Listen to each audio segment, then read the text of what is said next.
Hello guys, સ્વાગત છે તમારું મારા મિની વ્લોગમાં। હું છું ઉજ્જવલ અને હવે જઈ રહ્યા છીએ અમે કામે। તો ચલો ગાઈસ, આપણે જઈએ મનીષીઓના જોડે। હવે આવી ગયા છે મનીષના પાસે। મનીષ ઊભો રહ્યો છે અહીંયા। ચલો હવે કામ પર જવાની તૈયારીઓ જ છે।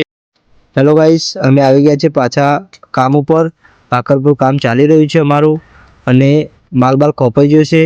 આ બે દિવાલ છે એ અમે 3 દિવસમાં પૂરી કરી છે, તમે જોઈ શકો છો।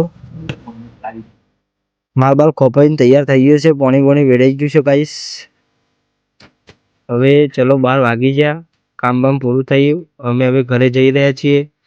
ગાડી ઉપડી જે તૈયારીઓ જ છે, વસંત અને સુરેશ। ચલો ગાઈસ, હવે બાકરપુરથી હવે ઘરે જઈ રહ્યા છીએ। ગાઈસ, અમે બપોરે ખાઈને આવી ગયા છીએ, કામ ફટાફટ ચાલુ થઈ ગયું છે। વસંત માલ લે છે અને ભાઈઓ માલ આપે છે, જોઈ શકો છો તમે। આજે આ દિવાલ પૂરી કરવાની છે। તો ગાઈસ, હવે અમારે વાગી ગયા છે 6 અને અમે ફાઇનલી હવે ઘરે જઈ રહ્યા છીએ। વસંત ગાડીમાં બેસી ગયો છે, આ મનીષ છે પાછળ। તમને મારો વ્લોગ સારો લાગ્યો હોય તો guys like, share and subscribe જરૂરથી કરજો। ઓકે ગાઈસ, કાલે આવતા વ્લોગમાં મળીશું। તો જય માતાજી મિત્રો, આપણે મળીએ આવતા નવા વ્લોગમાં।